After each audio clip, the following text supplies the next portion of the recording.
Hey everyone, it's Terry, and I just wanted to give a little update on my Bulbophyllum, my new Bulbophyllum that I got at the St. Louis Botanical Garden third Orchid Show last weekend. This is from Windy Hill, which is a very nice orchid nursery that I go to. I don't go to, but I buy from them every year.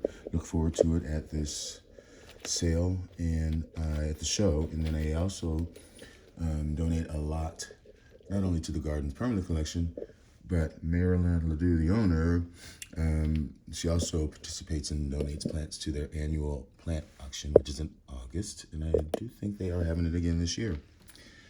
This is the first year that they've had it since COVID, and that is always a delight. I won't talk much more about it. You can look at a video that I made, and there are others online, but it's a fun thing, cheap plants. Anyhow, this is Bulbophyllum maximum.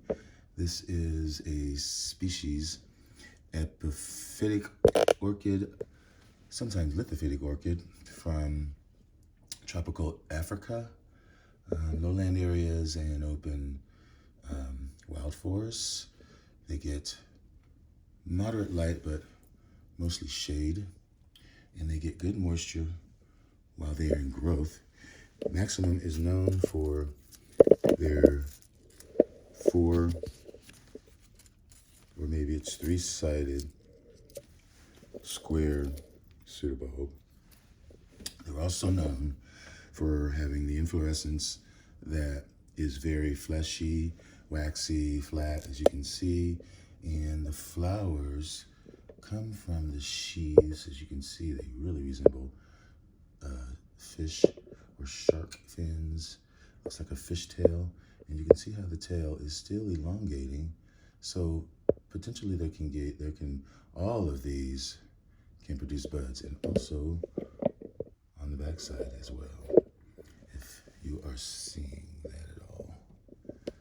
Yes, there are some flowers already down at the bottom, but these are more visible on the front side, and they open successively, and they have a foul-smelling fragrance, which is typical of some Bulbophyllums.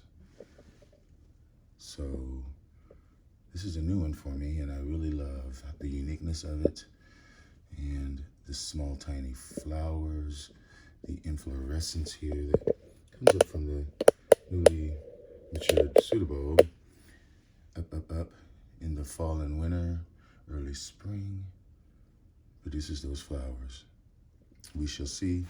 I will share them with you. Also, a thing that I've read about maximum is they like a dry rest, of course, in the wintertime, and they do like not a strict dry rest, but they want high humidity, as they do throughout the year, between 70 and 75% in the winter, but they also want to be dry. They want their pseudobulbs have to shrivel in the winter when they're in this dry rest, in order for them to produce good growths in the next spring. So that's important. So when they produce their growths, that's when you back off on the watering, and really you don't begin to water again until it begins to show new growths. At that point, you begin your daily regimen, your growth period regime, because either it will have finished blooming or it will be putting up new growths that are showing new roots, which means that it is actively growing, which means that you can begin to feed it and water it more, but it's not all at once. You have to gradually acclimate them even to watering, if that makes sense. Because if they're not getting any, you have to really acclimate them. Give them smaller amounts before you increase it to what your normal pattern would be. That way it doesn't shock the plant too much. But that's just a little tip. I'm really fascinated by these flowers, especially the way that they're looking presently. They look like little ducks.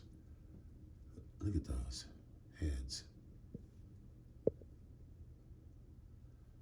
But when you get up close, it looks just like a regular bud. But from a distance, quack, quack.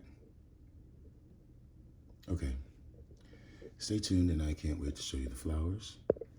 I mean, this looks like some sort of a tongue with the worst kind of thrush. Stinky, smelly thrush. Anyhow, folks, thanks for watching, and enjoy your orchids as always. Bye.